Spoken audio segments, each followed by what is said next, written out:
getting as far back in there, that's very beneficial. If you get in a spot the everyday dude is not walking to, one, you probably are going to see more deer. Two, it's just naturally going to be safer because you're not going to have yahoos slinging lead everywhere. Yeah.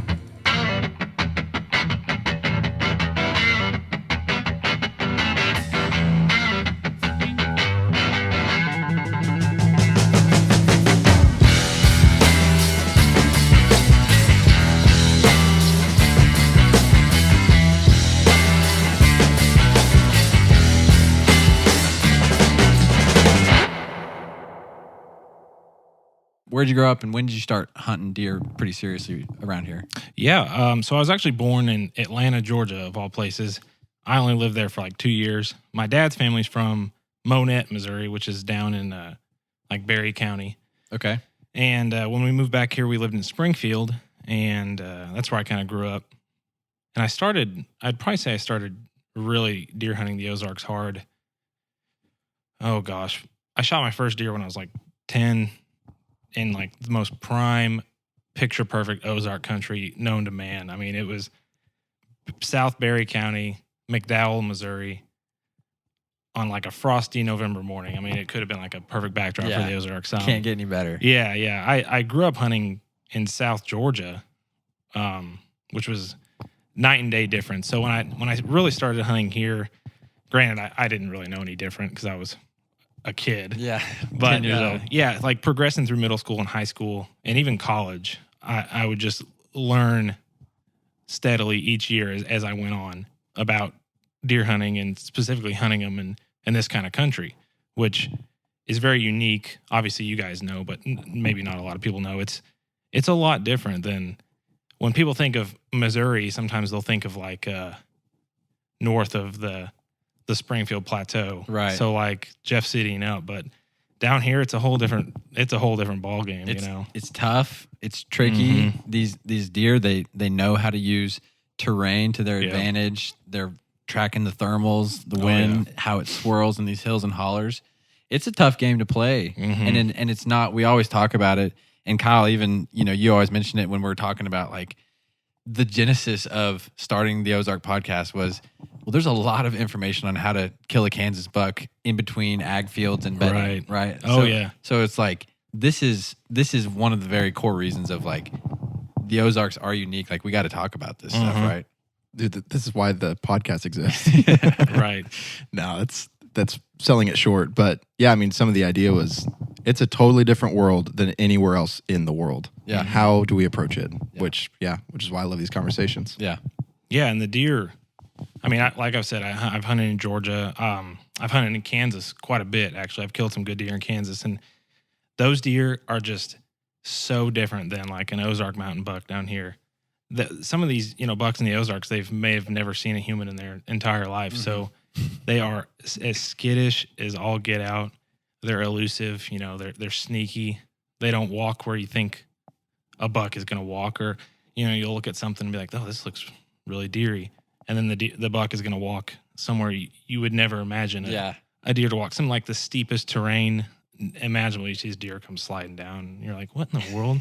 Like almost goats, you know? Seriously, it's bizarre how some of these deer act down here, and that's more to the extreme part. There's some parts of Missouri that's very much considered the Ozarks. That's not quite that extreme when it comes to the terrain, but even then, I mean, those deer themselves are a lot different than Kansas bucks or Georgia bucks. Those are the only other bucks I know. But yeah. No, you definitely got to kind of hone in on the region, the area that you're in, even within the little pockets. Like they may be a little bit different over here. Yeah. South to north and east to west. Absolutely. So to start, I know I was talking with you about like, where do we want to go with this? Because what I love about talking about deer hunting is there's always so many different ways you can go, and you can cover terrain, scent, you can cover all these different things. But I thought something that was interesting that you mentioned that I know you do is you actually do a fair amount of kayaking in to public land access, and it's something that I don't hear a lot of people of doing. Every now and then you hear about people like rigging up a John boat and loading it up and going in that way. I know like the guys like on the Hunting Public and they do some of that stuff. Yeah. But the kayak is like, it's such a stealth machine. Oh yeah. And I just imagine, there's only a limited amount of space on a kayak. So you really kind of got to pare down like what you're taking in and be very deliberate with what you have. Oh yeah. What about kayaking into a hunting spot do you like? Well, I'm a big mobile hunter.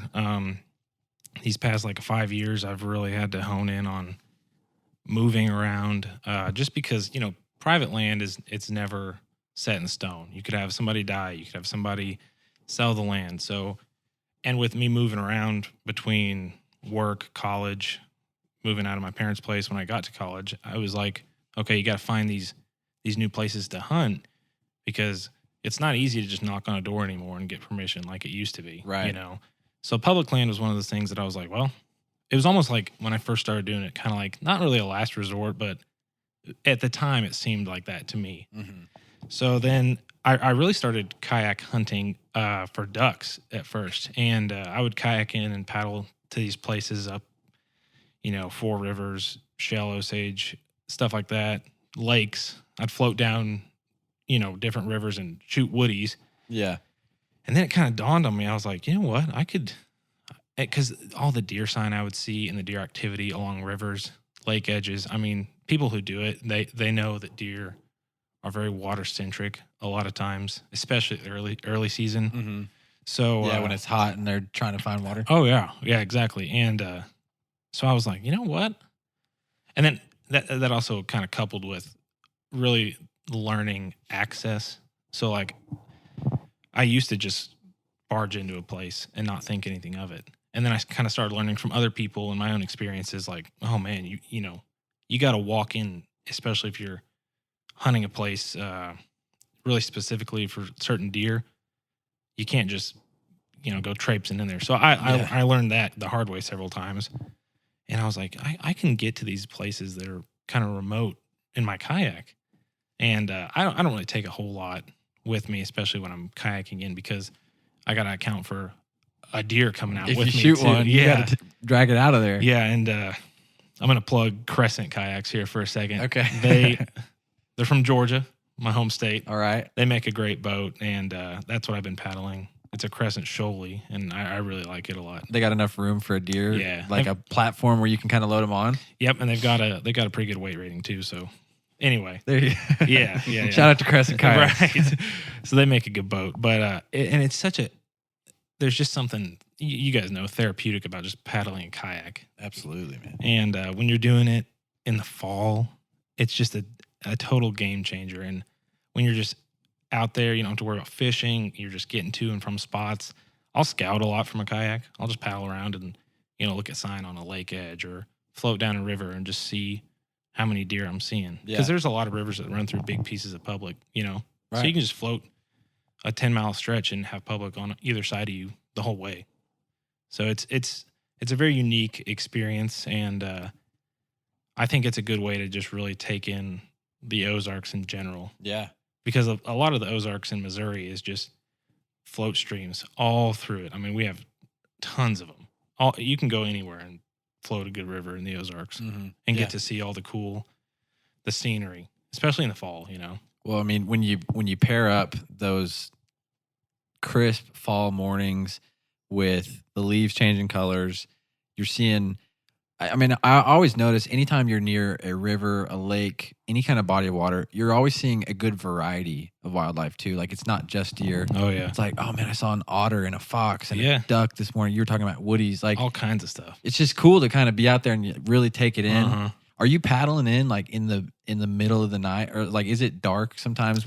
When you're coming in, so you're kind of just like out in this. You feel like you're in the ocean a little bit. Or? Yeah, because I don't have any kind of lights rigged up to my boat. I just go with the headlamp, and sometimes I'll bring one of my, high duty flashlights with me. But a lot of times, you're just going in, basically, literally in the dark, just using that. But a lot of times, I'll have kind of like an idea of where I'm going, just because I've seen it in the daylight, or I've been there in the daylight. But sometimes, you float down a river. And I do this a lot for turkeys too, but you float down the river at night and just kind of pick a spot and go, So it's pretty cool. It can be nerve-wracking sometimes, especially when I first started doing it. I'm sure. I mean, yeah, you don't know what else is out there. Mhm. Not that anything crazy is out there, although we've talked recently about. Just drowning. Well, there's drowning. Yeah. We talked recently about the Sasquatch. We have. Oh yeah. Still not sure if we're on board with him being real or not, but you just don't know. Yeah. Jury's out. Yeah. Oh yeah. It's crazy. But yeah, so like kayaking it's definitely changed how I've hunted deer. It's changed how I've looked at hunting deer. I mean, there's definitely a ton of opportunities with it. Sometimes it can get a little what's a good word for it? Not excessive, but there's a lot going in with it. Like you gotta haul your boat, take it with you and all that stuff. But once you're out on the water, it's like you're so glad you did it, because even not killing a deer or hunting or whatever, just being out there on the kayak in the fall in that totally different atmosphere than you're normally used to when you're just fishing. Right. It's a really neat experience. Yeah. And I recommend it. Yeah. Do you find that with the extra work of a kayak and all of that, that you are opening yourself up to a lot better spots or better access? Or is it, it's already going to be a good spot with decent access and you're just trying to gain an edge? It kind of depends on the spot. Mm-hmm. There's definitely spots that I kayak into or have in the past that, yeah, you can get to by walking in, but you're going to be walking fairly far, especially early season. Mm-hmm. I sweat. I'm a sweaty dude. So I'll build up a sweat, and I hate sweating when I'm deer hunting. And I've found that you kayak in, you cut that walk down to from a mile to like a quarter mile or even less. Yeah. And so yeah, you can definitely gain some really good access kayaking, or even just shortening your time out in the field and putting your ground scent just significantly less. I mean, that in itself helps a lot. Oh, that too. makes sense. Yeah. So like you're limiting, because deer aren't always going to walk where you expect them to walk. You can have these deer patterned really well, and they come in maybe 40 yards to the south of you, and you might walk through that because you're expecting them to come up behind you, and that might just save you getting busted. Mm-hmm. If you kayak in, shorten your walk, make it more concise. Yeah. Kind of more Yeah. point A to point B. Yeah, rather than doing that number, which I've done a lot. In general, it seems like, I mean, even if it's not the thing that saves your hunt, just in general, less ground scent and less miles covered and less sweat, Yeah. you're going to just have a better hunt. It adds up. It does add up. For sure. Especially like, I don't kayak a whole lot when it gets later in the year, because one, I don't want to flip and be freezing. Mm-hmm. And die. Yeah. Of hypothermia. Uh-huh. But it's such an edge in the early season, because when you look at the totality of the circumstances, all that stuff can add up, and I'm a big proponent of anything that can give you an edge, even if it's that much. I'm going to take it. Mm-hmm. Yeah. For sure. Would you use, so talking about right now, as we're recording, it's Halloween. As this releases, it'll be basically like right before Modern Gun. Sure. Will you utilize a tactic like this going in on a kayak at this point in the season, or are you kind of saying you mostly strictly do that in the early season? So in 2020, I took my kayak in actually during Missouri rifle season, which is, I think it might have been the 18th of November. So it was fairly chilly. We had just got some rain that morning. It was a really rainy opening day. I mean, it poured that morning. But that night, one of my favorite times to hunt is like a post rain, or like maybe like a break in between the rain, which is what it was that night, because it rained shortly after. But I was like, you know what? Where I wanted to be was far back in on this core land, and I could access it through some private, but I didn't want to do that. So I thought, you know what? I'm just going to, the boat ramp was literally, without trying to give away the place, it was right. You paddle across the river and you walk up a ridge, and that's where I wanted to be. Okay. So I was like, I'm going to do it. So I did, and I ended up killing a buck that I had seen that previous September, and I hadn't seen him since. And he was just working a fresh rub line that I found. It was one of the most pronounced rub lines I've probably ever seen. Really? Oh my gosh, it was fresh rubs. And when I say fresh rubs, probably within the week. Okay. And there's probably half a dozen of them in the most straight line you could see down. I mean, it was almost like I don't really want to call it a berm, but it was like a transition from really thick, like a pine thicket to more of like an open, like oak flat almost that dropped off right behind me where I came up. So I just kind of posted up at the top of that oak flat against a tree, and here he come working that rub line. Yeah. So I got him out of there. I tried to get him out of there quick because that rain came. I mean, right as I got him back to the truck, it started coming. So you were hitting that in between rains, and you were like, man, this is as obvious as it gets. Like, I got a fresh rub line here. Mhm. I know that something's gonna be coming through. Yeah, and you know, bucks in the rut when they're cruising and scent checking areas like that. It was a good transition. It was a very natural funnel. I'd seen deer in the past there, so I was like, why not? I was eventually gonna just hammer that spot till I killed a buck Till there. something happened. Yeah, because when the rut's crazy, you never know what's going on with the rut. Deer move like crazy, but that coupled with all this fresh sign, it was like, I'm gonna set this spot out.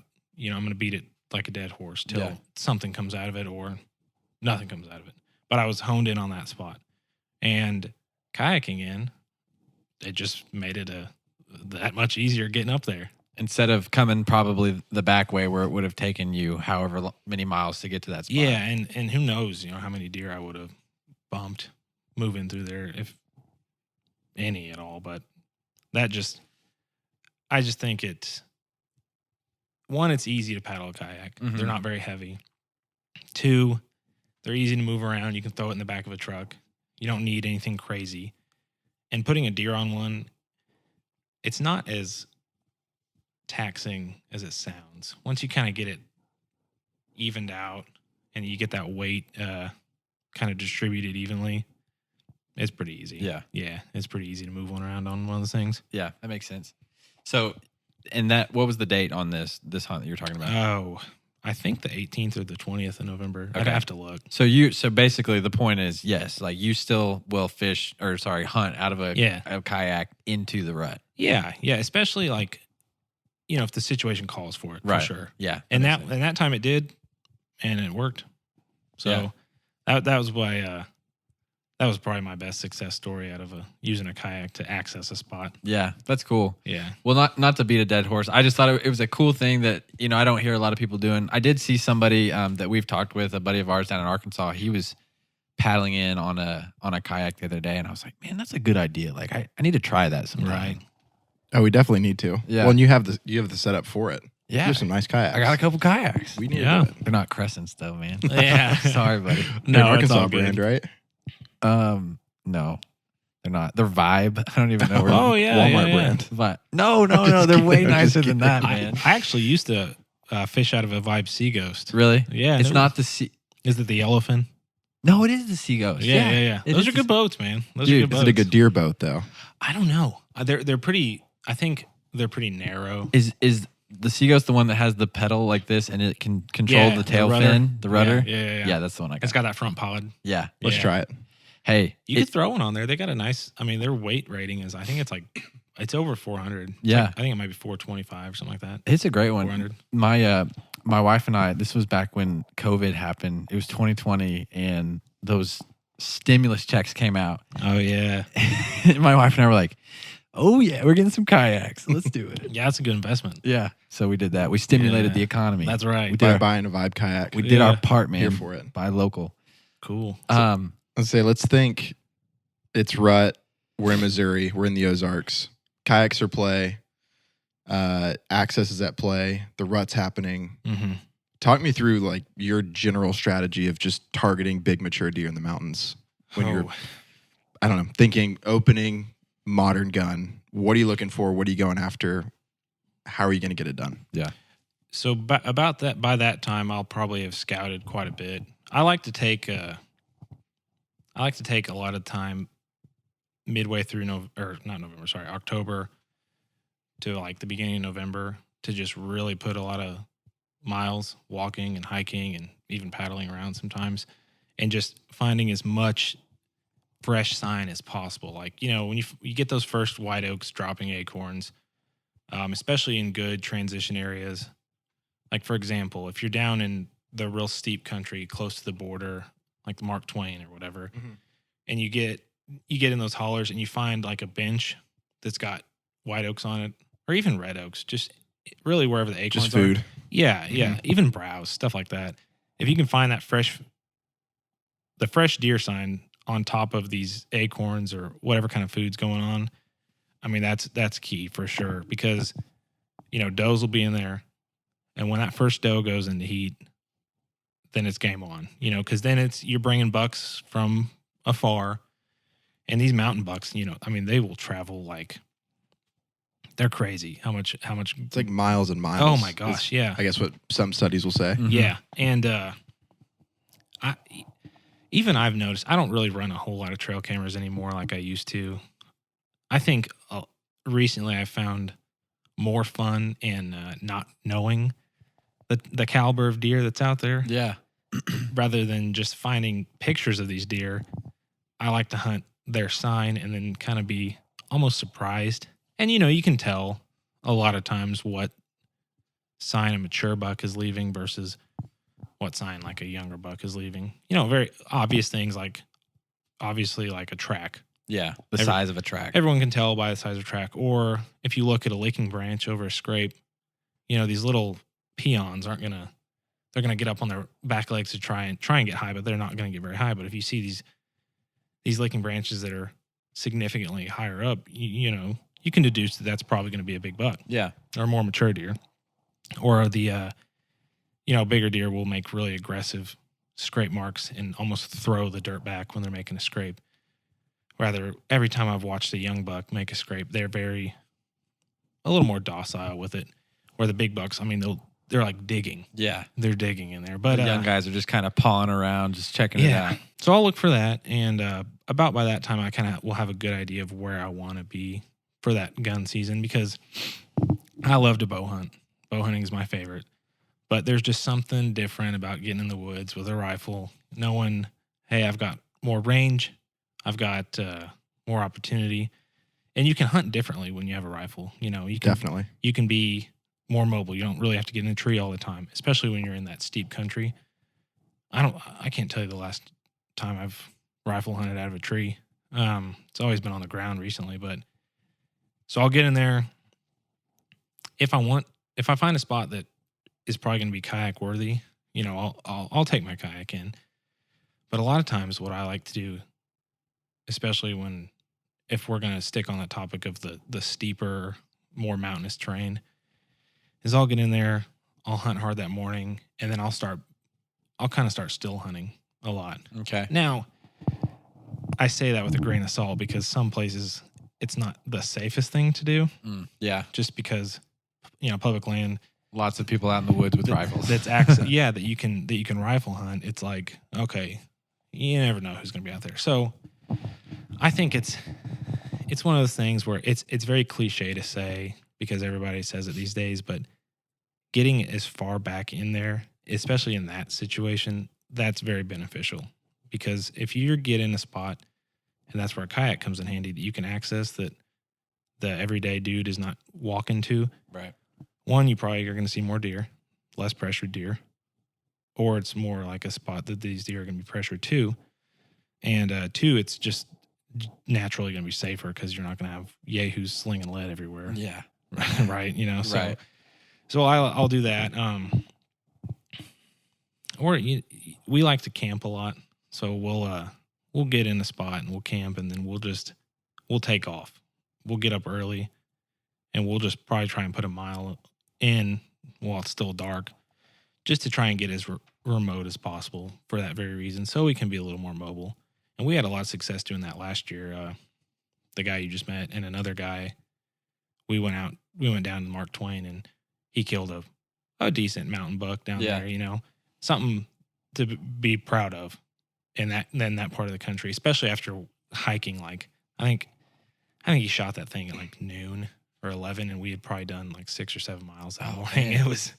That's a grind. Yeah, but and another thing that I want to touch on that's, I think, somewhat unique to the Ozarks, it almost kind of like mirrors the Smokies a little bit, Appalachia, is you can find sign during the rut especially that looks fresh, but that buck could be, by that time that you find the sign, he could be a mile and a half away already because they're traversing so much ground that you could have maybe a new buck in there and checking that scrape, or a lot of times by that time, really, they'll just kind of give that scrape a scent check and then just kind of move around it. I've seen bucks specifically even in the Ozarks that there's a hot scrape right there and they'll just kind of eyeball it, mature bucks, and then just move around it, like avoiding it. Yeah. Almost. Yeah, they don't even go in on it. Yeah. So yeah, we'll do that a lot. Are you saying that to say that that's part of, like, kind of connecting back to, you don't run trail cameras, so you're not keyed in on a specific buck that you may have seen in this area because there's fresh sign there, he may be long gone and it's a new buck, or kind of what's your point with saying that? Just, you talking about not running trail cameras or the bucks moving? both. Like, I'm wondering if you're connecting that back to, this is why I don't run trail cameras, because I know there's a buck in this area, he may be long gone by the time the rut comes. So I'm really just kind of more hunting sign and another buck that may come along to check this scrape or this rub. Is that kind of what you're saying? To a degree. A lot of it just comes with time, not being able to, I know they got cell cams all over the place now, but time to check the cameras and anymore. I do enjoy the surprise of not knowing what's in there. Yeah. That's fun. It's fun to me.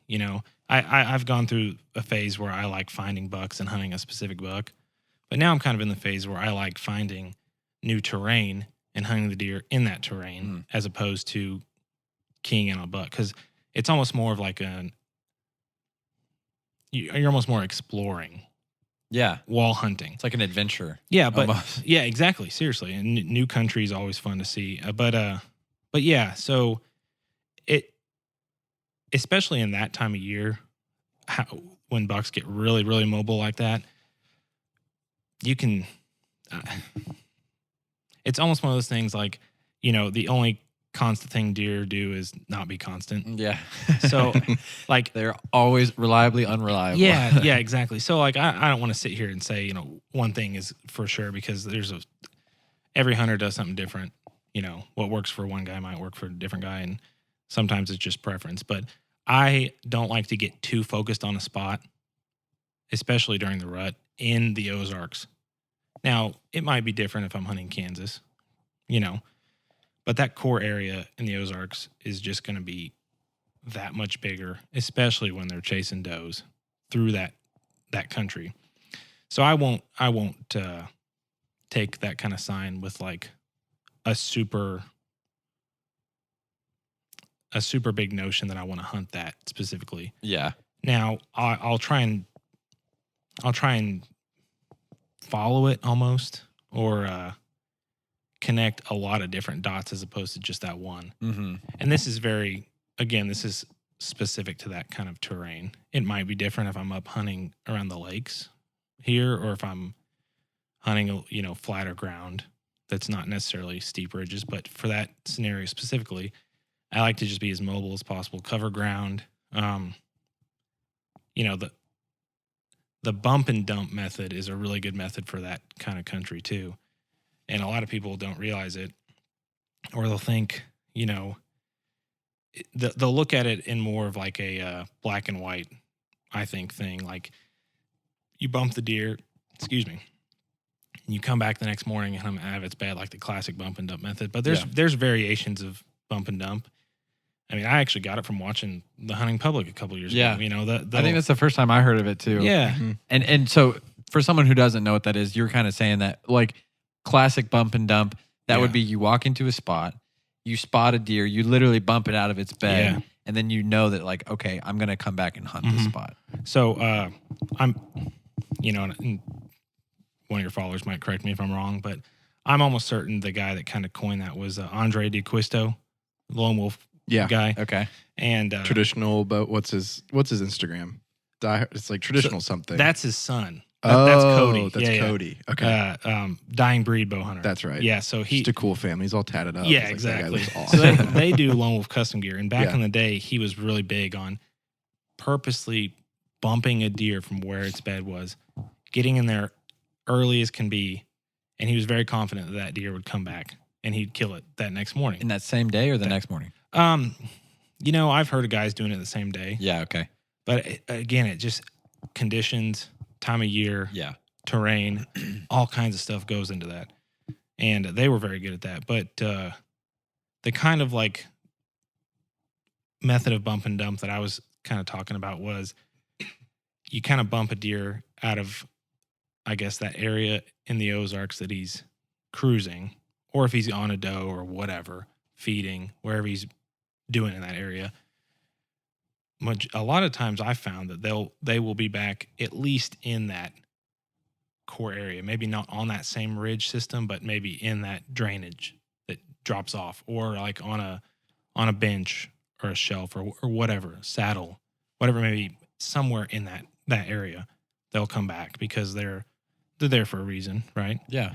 But then again, you get back to these bucks, you might bump them and they might just Might be gone. Gone with Yeah. the wind. Yeah, Never so to be seen again. it's one of those things that I'm still in the process of really learning those big woods deer, Mm-hmm. especially down there in that national forest, Yeah. because it's tough hunting, man. It really is. It's tough. We've talked with guys who've been literally deer hunting for 40 plus years and like they're still figuring it out. Yeah. And they'll say that it's like that's what keeps it fun and keeps it challenging is Absolutely. because you can never figure it out. And as soon as you think you do, like a deer's gonna do something different Yeah. and it's gonna stump you and you're not gonna know why. Right, exactly. And like you said, the adventure part, that's what brings me back, because you see cool stuff. Last year we saw a ton of deer down there, and we finally found a caliber deer. I already shot one with my rifle by the time we went down there, but we found a caliber deer that my buddy wanted to shoot, and it was just like the coolest thing for everything to add up Mm-hmm. and finally come full circle to shooting that buck. Yeah. And it was just like, I would rather, especially where I'm at now as a hunter, I would rather have an experience like that than to go somewhere like on private land by myself and shoot like a stud. Mm-hmm. Because that's still fun in itself, but there's just something about being in the Ozarks, because I love the Ozarks. I mean, I'm not plugging anything here, but it's just, there's no place like it.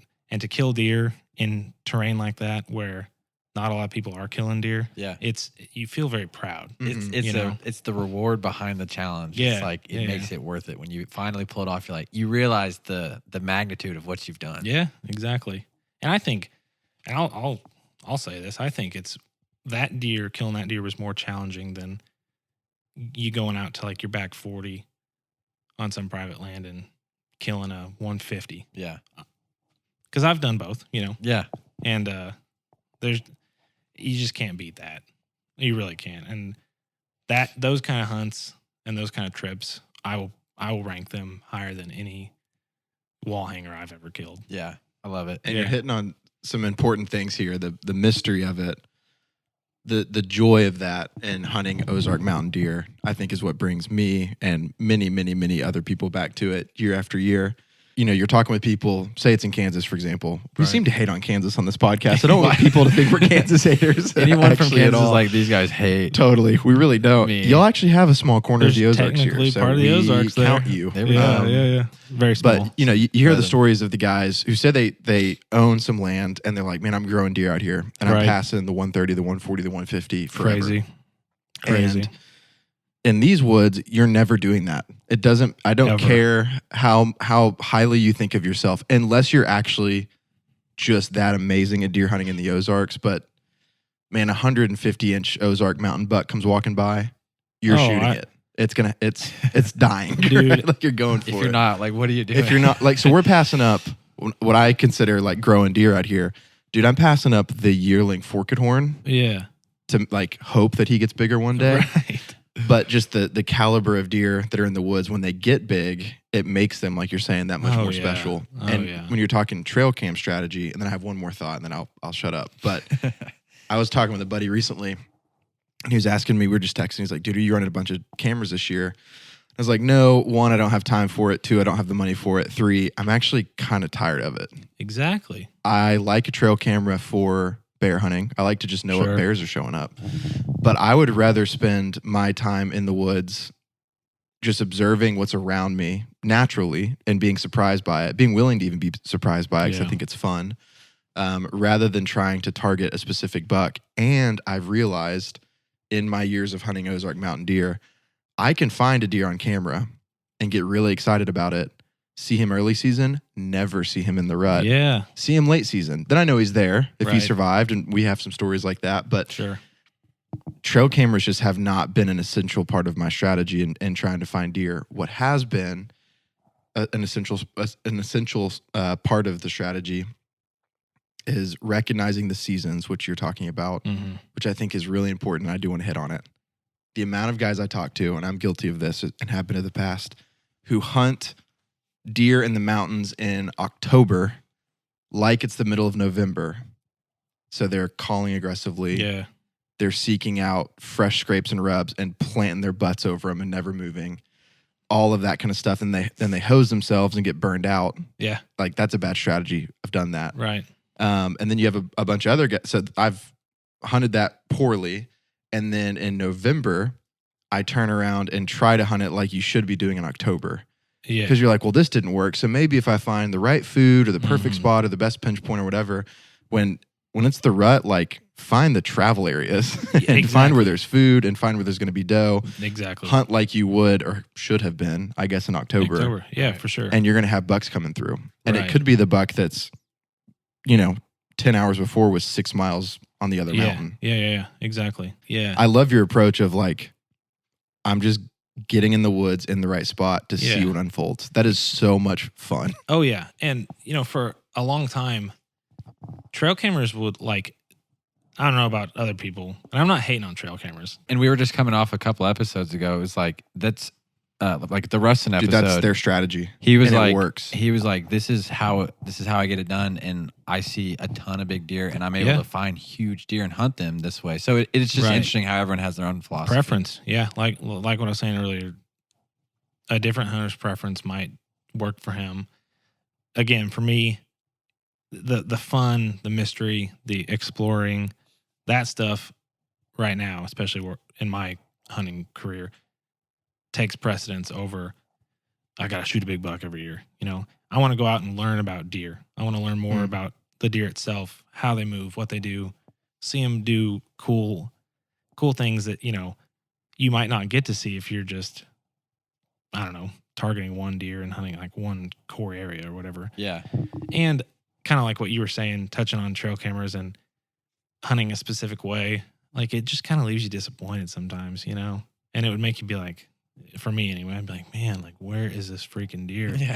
He's supposed to show up. He's on camera. Yeah.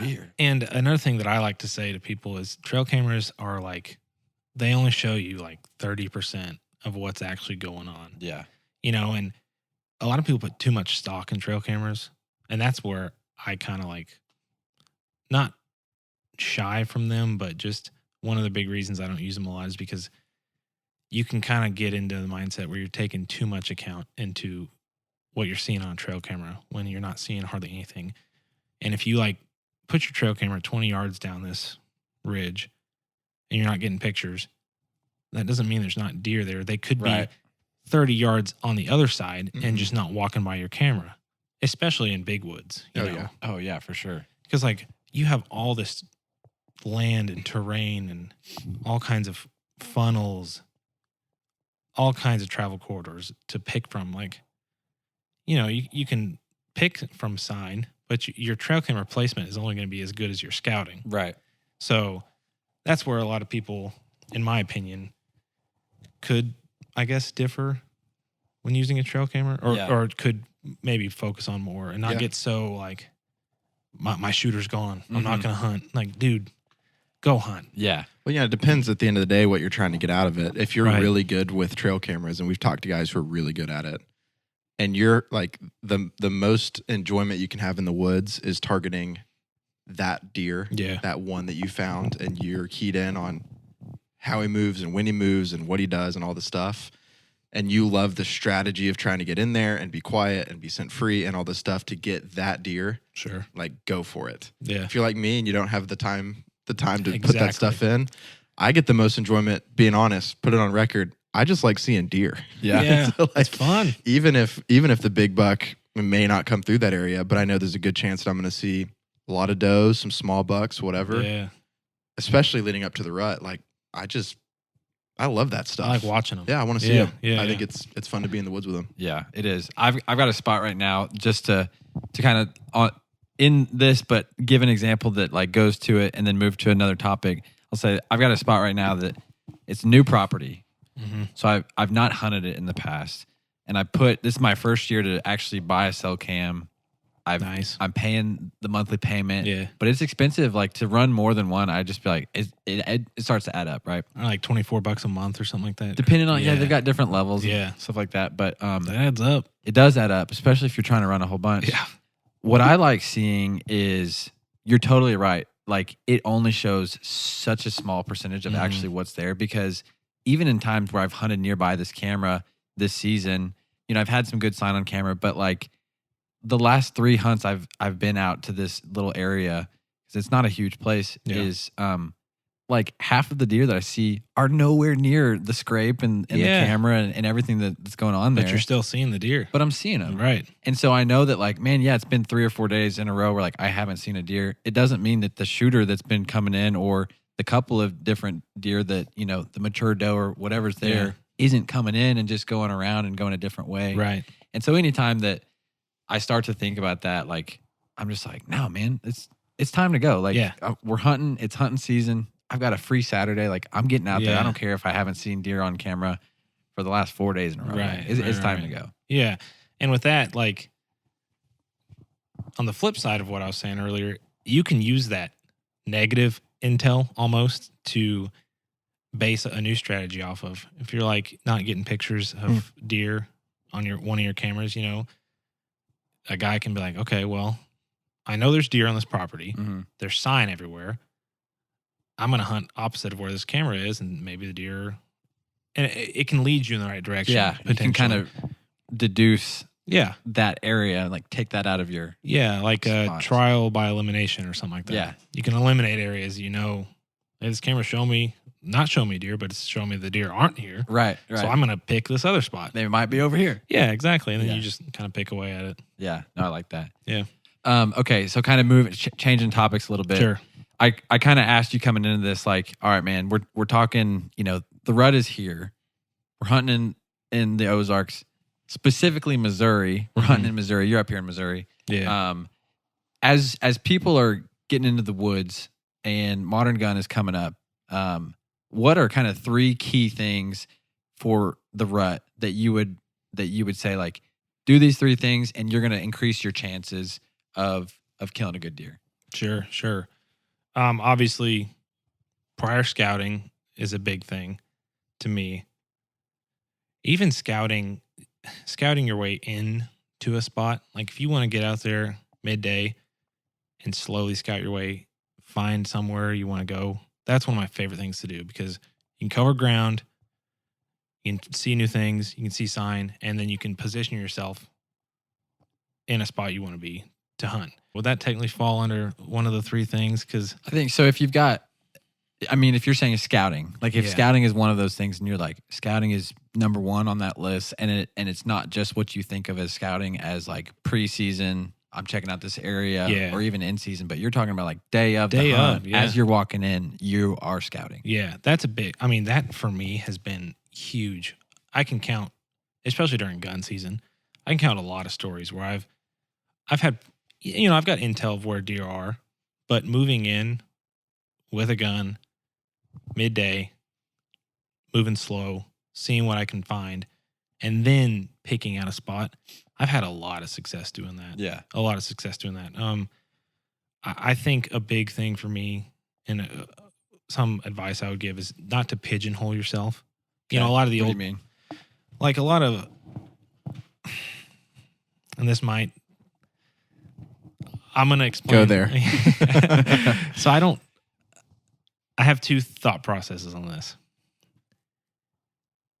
part of me during the rut, during gun season, I like to pick a spot and I like to sit sun up to sundown. But the problem with the rut that I've been finding out more and more as I learn more about deer hunting, I mean, it's like feast or famine. You know, you're either going to be in it or you're not. You're going to go and see the craziest deer activity ever, craziest rut activity, chasing, snorting, grunting, all that kind of stuff, or you're not going to see a deer. So what I've been doing is I like to be mobile. I like to, like I said earlier, being mobile is huge for me. I don't like to just, when I say pigeonhole, I don't want to just limit myself to one area or even one property. Like there's some places that I hunt or have hunted in the past, you know, like 60 acres here, 40 acres here, 80 acres here. And you know, if I hunted them consistently, I could kill a lot of deer on them, but I am to the type where like I'm hunting 1 or 2 days, no luck, I'm moving. Yeah. Because some people say the best times that you're going to hunt are the first couple of days you're in there. To a degree, I agree with that, but not because of maybe you're spooking deer, bumping deer, but because for me anyway, if I'm in a new spot, I'm on my A game. So I'm hunting harder. Mm-hmm. I'm taking into account access a lot more than I am a place I'm very comfortable with. Okay. I'm more alert. You're not playing on your phone. Yeah, I'm paying a lot more attention because I'm like, again, it's a mental thing for me because when you're in a new spot, you don't know. And so I'm very optimistic. Yeah. Especially, you know, you go into these spots very confident, it's going to change how you hunt. And I've had a lot of success doing that. Not killing like big bucks, but just killing deer, being on deer, killing medium-sized bucks, yeah, which are still fun. But doing that, bouncing around from property to property or spot to spot or tree to tree, I think it keeps you on your toes more. Yeah. You know, and that's interesting. I've never heard anyone put it like that. It's because I've heard the same sentiment. It's like the first couple of times you go in. Yeah. That's the best. Right. But I always chalk that up to, and I think most people chalk that up to, because you're putting a lot of sit on the ground. They're figuring you out as you're coming in or leaving. Mm-hmm. They're like, oh, well, that guy's over there in that tree. Yeah. Like, I'm not going to go walk by there. Well, but you're saying like, no, it's actually like, it's a mindset thing for me. Yeah, definitely. I am on edge and I'm in a new spot. Like, what is going on here? I'm trying to figure it out. Right. And I'm trying to like think of some kind of comparison, but I'm pulling a Kyle and drawing a blank early. Let me see if I can help you here. So like, it's like the first time you do anything, pretty much. It's like you're a little bit more aware. You're a little bit more like not certain, so you're gonna take extra care and be extra detail oriented. Exactly, detail oriented. That's good because you're like, this is my first time here. Mm-hmm. Like I don't want to screw it up. Exactly. Yeah. I mean, you hit the nail on the head. I'm more hyper aware of everything going on around me. I'm more focused. I'm not on my phone. Right. I'm not lackadaisical because, you know, maybe I hunted this spot last year and I didn't have any luck, so I'm just gonna, you know, chill out or whatever. Or on the flip side of that, I'm not hunting a spot and I'm like, oh, I know these deer are gonna filter through here quarter till dark or whatever. Yeah, you don't know. You don't know what you're they're not do. Making those assumptions. Yeah. So you're finding that sign. You're confident because you want to set up in a spot you're confident and going in there, and you know, obviously. It'd be foolish to say I'm going into a spot and I know I'm going to kill a deer every spot I set up. But like if you go with that mindset, it definitely helps, and it can get you through a long sit, especially during the rut, and especially in terrain like the Ozarks, man.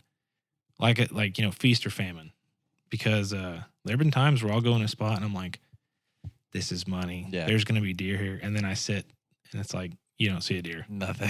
So it's like my goodness, and then you don't want to get down. Right? So you go to your next spot you've scouted, or your next spot you've picked out, or you hunt that for another day, give it a chance, and then you move. Yeah. And also, not to go down a rabbit hole here, but with the moving around, bouncing around from spot to spot, public piece to public piece, whatever, you're doing a lot of scouting as is for years down the road. Or you're putting more spots in your pocket for later when, you know, for example, this year, it was probably like early mid-October. go to one of my spots. There's trucks there. And I'm like, oh, that sucks, Yeah, shoot. because I planned on hunting the spot based on the wind and yada, yada, yada. But the fact that I've hunted so many different spots and I have these options, I'm not going home, right? Yeah. I'm going, okay, I'm going to go to plan B, which still works out for this wind and these conditions. And then you go in there and boom, you shoot a doe. Yeah. Or whatever, Yeah. something like that. So it definitely, it gives you options. It keeps you positive.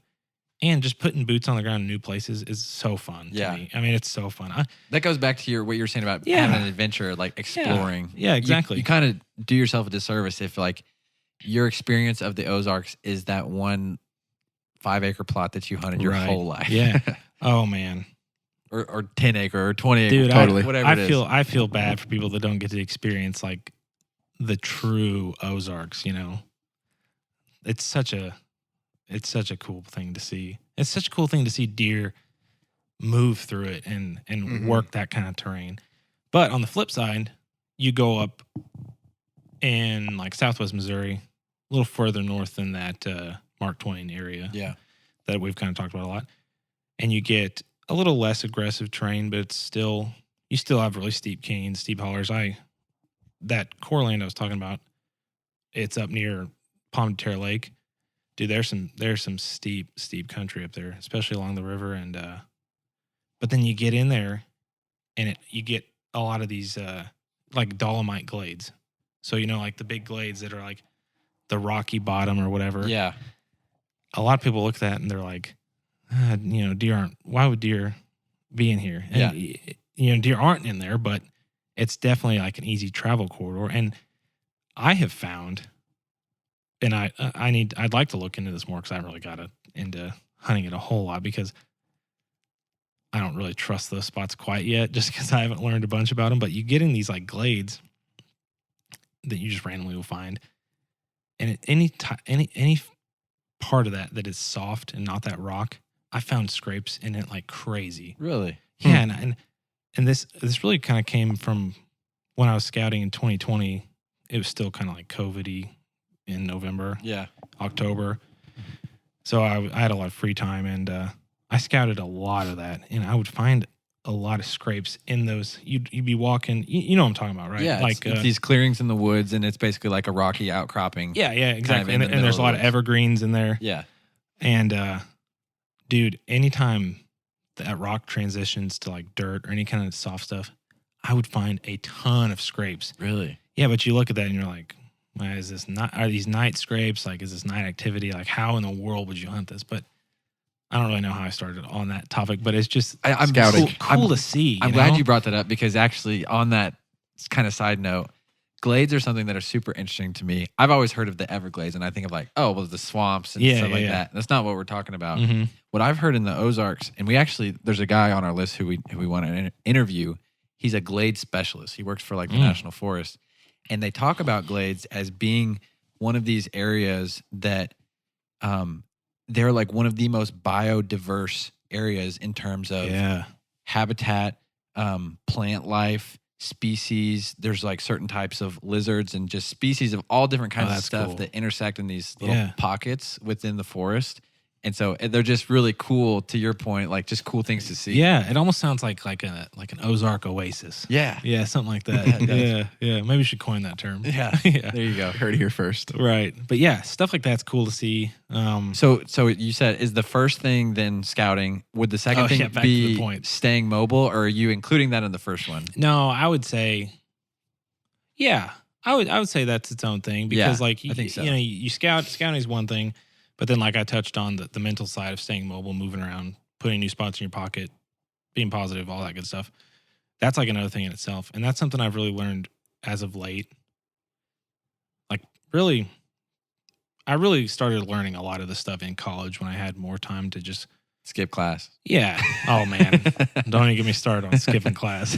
We are guilty of that same thing. My gosh. I don't know how I even graduated. But anyway, yeah, just finding going back to the point of just boots on the ground, being in the woods, seeing what you can see, finding a sign. That's kind of how I started learning that. And then I would start to, I remember I would get frustrated in high school and whatnot, or, whenever I didn't really know what I was doing, I'd be sitting out there sun up to sundown because that's what you did during the rut. And that's what you always hear is people, Yeah. it's rut. You got to sit in the tree all day. Which, you know, to a degree, there's validity in that. When I hunt Kansas, I'm probably not moving all day because just the deer are just different. Like what we talked about earlier, the deer here, super different.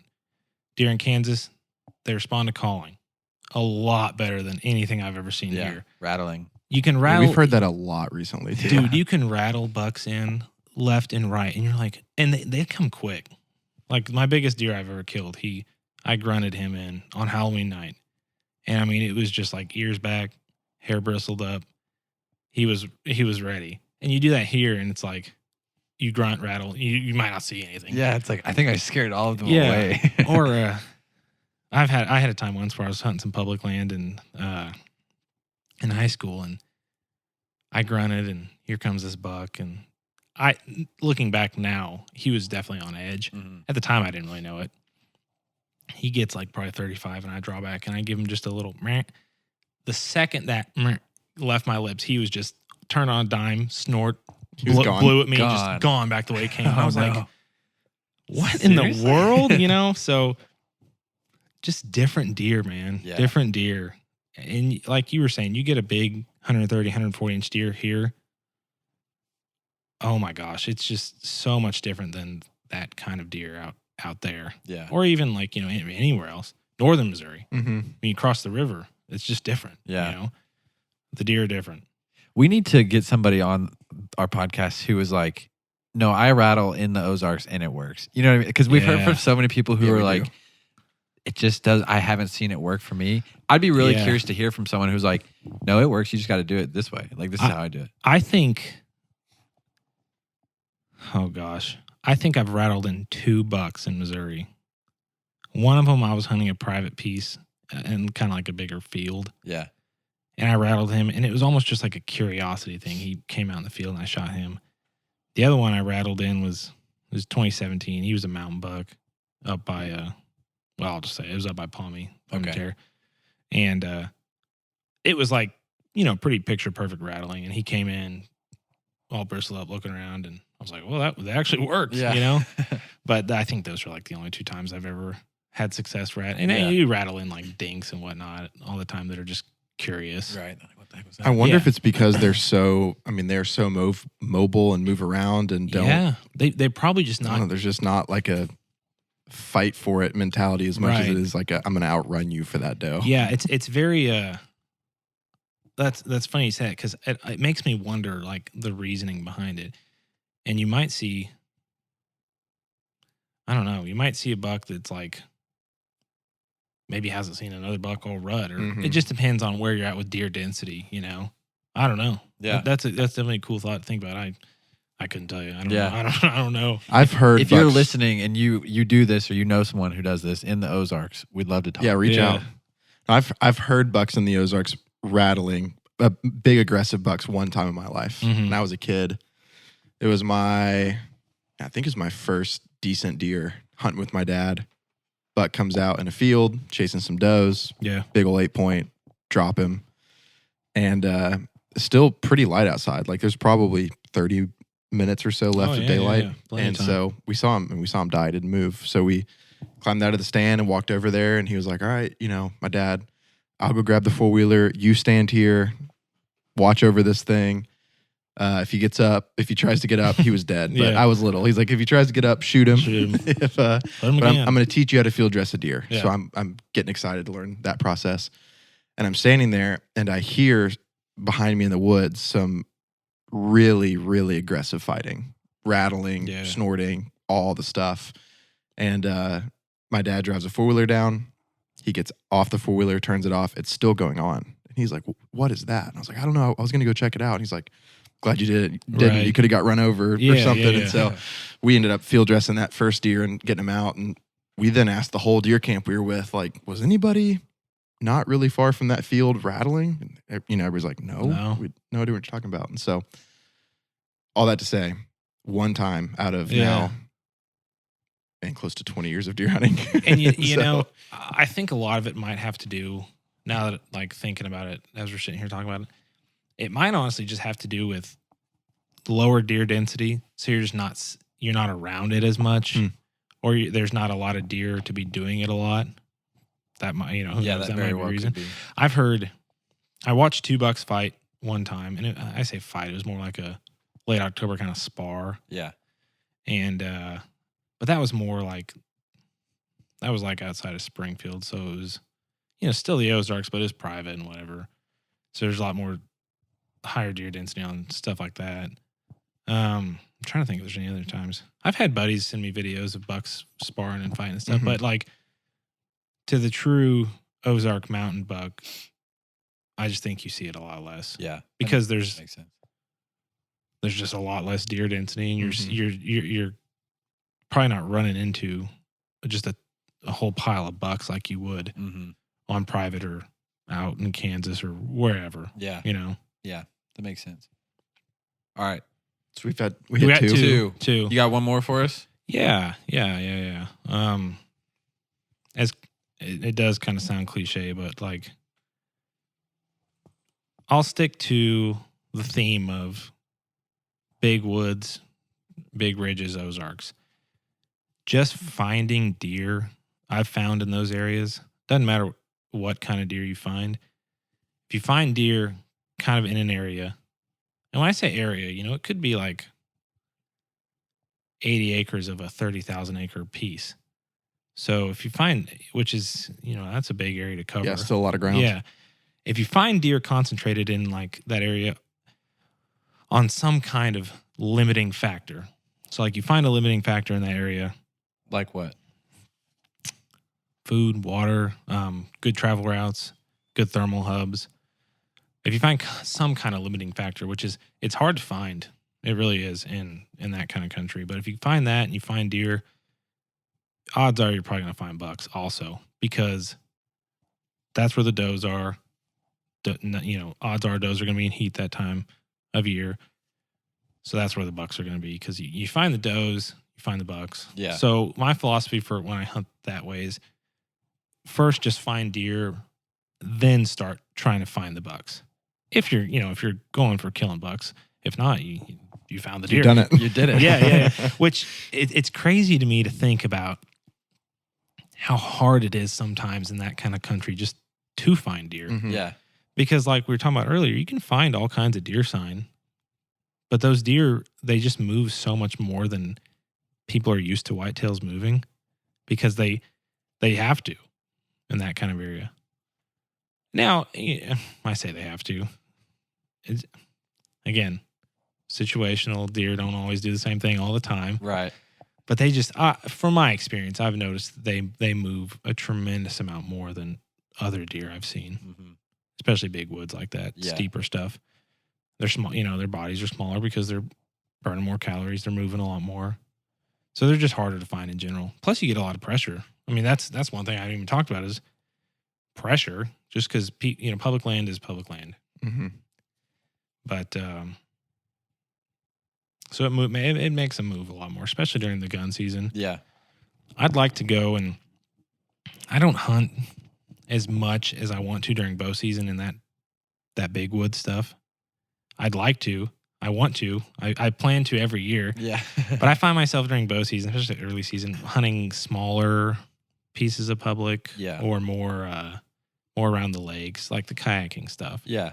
This year we've hunted a very, very pressured piece of public because one, we it's closer for us to go to and just a little bit more convenient. And two, it's kind of like we made it our goal to try and kill a deer off this place, because this is the type of place you see the dudes walking around in like the full-blown denim with the crossbows and wearing orange during bow season, like grunting as they walk, just like you're brand new guys in hunting. This is the spot to go. And so it was kind of like, let's try and kill a deer off this. And I've killed does off this place before, but this year, opening weekend, Aaron and I decided to go hunt this place. And gosh, I'm getting way off. No, this is way great. off here. But one thing I like to do in the early season that a lot of people don't do or like frown upon is hunt mornings. So like I'm sure you've heard, mornings in the early season, blah blah blah. Yeah. Okay, sure, maybe, but I actually picked this up from a guy several years ago, and I tried it once in Kansas in September, and it actually worked. I killed a buck on my birthday doing this, but getting in as early as you can, not like super early, but like you want to be there well before daylight. And I will literally get like I'll find a buck bed, or what I think is a buck bed, and I will get like right on top of it, probably 20 yards. This buck bed we were like 30 yards from, and the goal is to catch them traveling off that food that they're feeding on at night, that they come in the evening, which everybody hunts the evening because they want to hunt the food source. Well, a lot of those deer, just feed all night and work their way slowly back to their bed. Sure enough, this buck, it was probably about 7 o'clock. If that chair is the bed, and we were in between him, he was probably, 20 yards when we popped out into this bedding area, walking straight to that bed. And I couldn't have drawn it up better. Yeah. I shot him at like 15 yards. No way. Yeah, and that's just, I got that from a Joe Rentmeester. He's one of the guys on the Hunting Beast. Okay. And he has so much success doing that. So I was like, yeah, I'm going to try that. Just hunting beds or hunting near the beds. I mean, like, it almost mirrors the bump and dump idea. Yeah. To a degree. But if you can get in there, access is a big thing. You got to have a good access. The way we accessed this spot, we like scaled this bluff. I mean, it wasn't 90 degrees, but it was pretty close to 90 degrees. I mean, you're walking up at it sideways like this. Yeah, the switchbacks. Yeah, and getting in it that way rather than walking the main path that everybody walks, and you're walking close to where they're feeding, just knowing where they're feeding, knowing where they're bedding. And this took a couple of years of hunting this piece. Mm-hmm. I mean, he wasn't anything to write home on. He's a big-bodied deer. But it was just so exciting having that plan and making that work. Yeah. And that just goes back to the point of finding deer. You find where the deer are. Doesn't matter what time of year it is. Find their beds. Bedding is a huge thing. Yeah. Early season, especially October. But the rut part, going back to that rut part, finding where the does are. Because does will bed. They're not like a buck. They're not going to find especially in the Ozarks, in the mountainous areas, that big woods country, they'll just bed where they're comfortable, As opposed to bucks. Yeah, a lot of times bucks will have like a specific bed. Okay. Until you get like in the real steep mountain country, those bucks are crazy. They'll bed all kinds of different places from what I've seen. They don't stick to one spot. No. Like you might see other bucks. Yeah. Do. Now, again, this comes from ignorance of not hunting that kind of terrain in the early season. It might be different in the early season, but I think there's so much green in that part of the country that they feel a lot more comfortable bedding in different places, because there's no fields down in there. There's no meadows. There's no open areas. There's just timber. Yeah. So they can get away with a little bit more, as opposed to like you hunt a spot like where we hunted opening weekend. It's different terrain. You got your ridges, and they manage it. MDC manages it for like quail a lot, so they have a lot of grassland and whatnot, and all kinds of different terrain through there. There's creek bottom, stuff like that. So when you get into a spot like that, you can kind of hone in on where a buck's going to bed a little more, right? As opposed to down in that big wood stuff. It's like, where do Could I be begin? anywhere. Could be. And that's kind of another reason I stick to hunting it during the rut, is because you get a little more help with the deer movement, and during the rut you can kind of take things in your own hands a little bit with the calling, with the being mobile and having a rifle and all that good stuff. So it definitely helps when you're hunting that kind of stuff. Yeah, absolutely. Yeah, for sure. So if we had to say the three things, it would be the first is scouting. Yeah. And that's everything from preseason to in season to all the way up to day of I'm scouting as I'm walking to my spot. Yeah. The The second thing was, help me out here. It was being mobile. Being mobile, staying Yeah. mobile. So Mindset. Being mobile, having different spots in your pocket, moving around, staying positive, Yeah. that mindset, not getting down. or don't feel whatever. like you have to stay in one Yeah, tree don't all day long pigeonhole. just because you've always heard that from Yeah, somebody exactly. else. Exactly. And then the last one is just be where the deer are, which kind of ties into both. Yeah, But if you can just start by finding deer in general, yeah, the bucks will come. right. And finding does. 'Cause Yeah. if the bucks are chasing does. Yeah, especially that time of year. Yeah. You know? So for that terrain, that time of year, those are my three. Yeah, I like it. And then I'd go It's a with good three. pack some snacks. Pack some. Always have good snacks because you don't want to be hungry. Yeah, no, you don't.